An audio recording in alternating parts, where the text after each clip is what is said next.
So big boss అనే winner award కంటే జీవితంలో మీ పేరునే మార్చేసింది బిగ్ బాస్ శివన్న.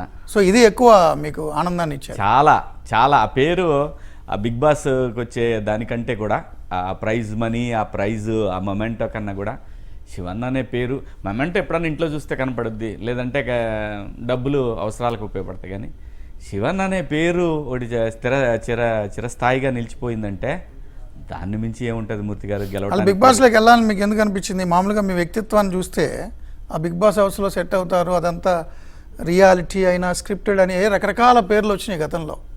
మీరు ఎందుకు వెళ్ళాలనుకున్నారు అసలు? మూర్తి గారు ఒకటైతే నిజం, 100% స్క్రిప్టెడ్ కాదండి. ఇక్కడ బిగ్ బాస్ని అర్థం చేసుకోవటంలో కొంతమంది కంటెస్టెంట్లు తప్పు చేశారు. కానీ బిగ్ బాస్ రియాలిటీ షో అనేది అది ఒక జీవిత పాఠశాల. మళ్ళీ చెప్తున్నా, అది ఒక జీవిత పాఠశాల. నాకు ఎందుకు వెళ్ళాలి అని అనిపించిందంటే, జనరల్గా ఇన్ని సంవత్సరాలు సినిమా ఇండస్ట్రీలో ఉండి ఒక 10 సంవత్సరాల పాటు సినిమాకి దూరంగా ఉండి మళ్ళీ ఒక ప్రెస్ మీట్ పెట్టి మళ్ళీ ఎట్లా రావాలరా అని అనుకుంటున్న పరిస్థితిలో ఒక కాల్ వచ్చింది. బిగ్ బాస్కి మేము అనుకుంటున్నాం, మీరు చేస్తారా అని అనుమానంగా అడిగారు. ఒక పావు గంట తర్వాత చెప్తాను అని చెప్పి అని పట్మని ఇంట్లో వాళ్ళని అడిగాను. వాళ్ళు వద్దన్నారు. మా చిన్నోడైతే వాడైతే మరీ కిండల్ చేశాడు. అయినా సరే అప్పుడు అనుకున్నా, వాడు కిండల్ చేసినాక నువ్వు ఆడలేవు అన్నాడు. సో అక్కడ ఒక చిన్న ఆడలేదు కొడుకు, నువ్వు ఆడలేవు అని అంటే ఎట్లా ఊరుకుంటాం. సో అది సరదాగానే అనిపించి మా ఆవిడతో అంటే చివరికి ఎట్లాగో వినడు, చెప్పినా వినడు, వెళ్ళాలనుకుని ఫిక్స్ అయిపోయిన తర్వాత మనం ప్రభుత్వాలకే భయపడలేదు. ఇంకా పాపం ఎప్పుడు కూడా ఇంట్లో ఉండే మనిషి మనకి సర్వస్వతంత్రం ఉంటుంది కాబట్టి ఎందుకు లేదు, సరే పోతే పో కానీ ఫస్ట్ వారంలో ఇంటికి రాకు, 4 వారాలు ఉండిరా అని చెప్పింది మా ఆవిడ. 10 వారాలు ఉంటాను ఇక అభ్యంతరమా అన్న. సరిలే అంది. ఆ తర్వాత వాడు మా చిన్నోడు, వాడిది మామూలే. అలా నేను అప్పుడు నేను వీళ్ళందరితో మాట్లాడటానికి ముందు నాకు అనిపిస్తుంది, ఎస్ భగవంతుడే నా ఆలోచనల్ని, ఎందుకంటే పిల్లలు అడిగిన కోరిక అండి మూర్తి గారు ఇది. మాకు ఊహ తెలియని వయసులో నువ్వు యాక్ట్ చేసావు, ఇప్పుడు చైనా నా ఒకసారి అని అడిగాడు మా పెద్దోడు చిన్నడు. ఇప్పుడు మిస్ అమ్మ లాంటి రేంజ్లో హీరోలుగా మీరు ఉన్నప్పుడు మీ పిల్లలు చిన్నపిల్లలండి.